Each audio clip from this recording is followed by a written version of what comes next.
Hythloday, I think, video. Yeah, I don't know whether I'm going to bother with it too much. But there's two videos, okay? So first he did a video on consciousness, and then he did this follow-up video to Trick on the subject of the antinatalism asymmetry argument. So first off, the consciousness subject. I've done a lot of videos on consciousness. I don't think there's any point in repeating what my theories on how our consciousness functions. But I just don't think there's any. I don't think there's any rational way to associate language with an elevation of our sentient capacity, our capacity to feel. Language accelerates our capacity to see threats. It doesn't change our flight or fight response mechanism. I mean, the fact that we have glandular reactions to things is not augmented or changed. Well, augmented is the wrong word.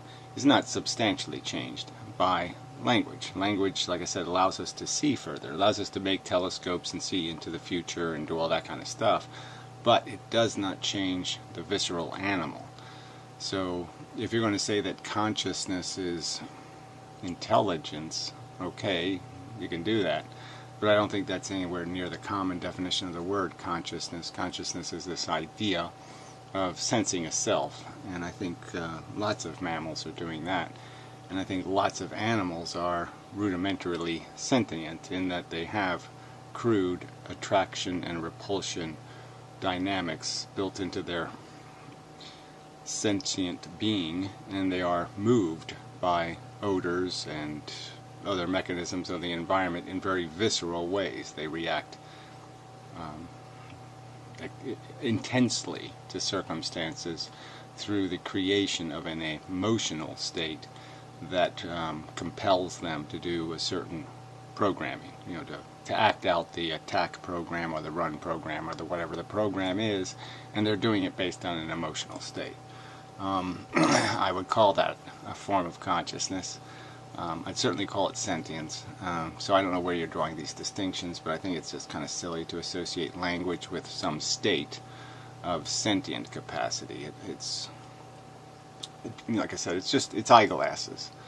Eyeglasses are a nice feature to have, but it's an augmentation of the sense organs. It really isn't changing the sensual nature. So I just think it's kind of wrong to say language makes us conscious, in my opinion. And you're just opening doors to all kinds of, weird conversations about, whether less intelligent people are therefore less conscious or something. I don't think it's a good place to go. I don't think it's a necessary place to go. I don't think it's a door you need to open. And I think the only reason why you opened it is because you are a bigot, frankly.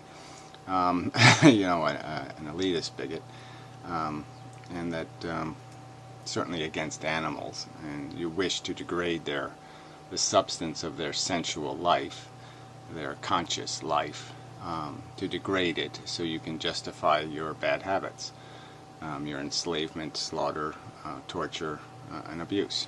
That's all. You're just making excuses. The woman is dumb, so I can hit her. That's all you're just making rationalizations, and I'm calling bullshit on that bullshit. So anyway, to this argument. So this is just a convoluted video. No point in playing it. It just doesn't go anywhere. So this is some sort of trick crap that I'm not even bothering with because it's not my crap. And he's obliging Trick, I guess, to conform his crap to my crap or something like that. Look, my argument is really simple, okay? Harm is the bad, so we know that's the bad thing, okay? And not satisfying a non-existent desire is not a bad, okay? Harm, sticking a knife in somebody who can feel, is very different than not giving a cupcake to someone who is dead, okay? Not giving a cupcake to someone who is dead is not the same thing as sticking a knife in somebody who's alive. Okay? You can hurt things that are alive. You can't hurt things that don't exist. And that's a substantial and profoundly interesting fact of reality. Back to the Martian, Venetian, Plutonian example, none of these civilizations, the universe and even us, as enlightened human beings, are not substantially blighted by the absence of them eating cupcakes. The absence of their joy and happiness and skipping and tra-la-la does not in any way impugn or impact our lives in any substantially negative way. And it's just the truth of the circumstance. So this is all for entertainment purposes, this living thing. And we're paying a real hard price for it, which is 10 years in the nursing home, blah, blah, blah, blah, blah. Dying in the earthquake, Fukushima, washing your baby out of your hands, all kinds of horror. We're paying a huge price for frivolous entertainment. So I would use analogies like, well anyway, he wants to somehow oblige me now to convert this into some randomized dice rolling game. Look, Hythloday, the point is, these are the two numbers you got to work with, okay? A dead dice that's a +1 and a living dice that's a 0. So you can roll those all day and you're never going to come up with a living dice with a +1 on it. It's just a fact. So you're done. The game's over, okay? You can't do it from this math. So there's just no point in obligating me to do that or saying you need to do that, or you can't generate your positive. Because there is no such thing. You have to first break it to fix it. I mean, I've made this argument enough times, but human beings are born into the world kind of miserable and then just try to feel better for the rest of their lives. That's how we play the game of life. The game of life isn't played from I come into the game neutral and somehow I can climb the peak and I don't have to pay a price for it. That's just bullshit. And all of the lives are tied to all of the lives, so there's no way to have the pleasure without having the pain. If you're going to play the game, then you open the door to the pain, because of the random nature of the birth defects and all of that kind of crap. So you can't play your way out of the accountability. Pleasure is expensive. That's why we as human beings invented silly, stupid things like slavery, is because pleasure is expensive. You know, if it was cheap and easy, if it grew on trees, we'd just pick it off the trees. We wouldn't enslave each other to get it. So, I mean, you know, that's the context here. And you want to, like I said, these numbers, again, I've argued, are just for reference. They're just to inform you if there is this dynamic here where, yeah, you can't hurt the dead. You can only hurt the living. And likewise for pleasing.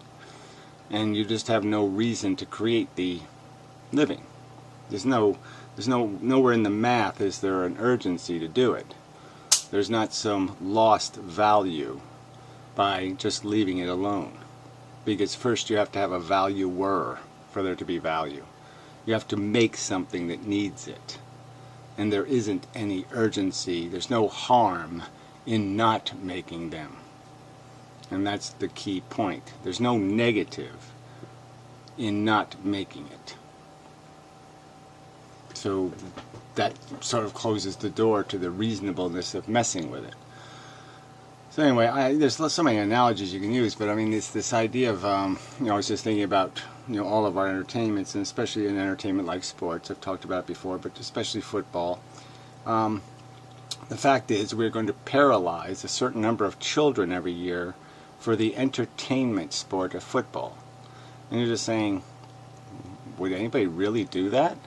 Would they really, you know, potentially paralyze their child for entertainment? They could find something of great enough entertainment value that they would kill their children for it or paralyze them for life for it?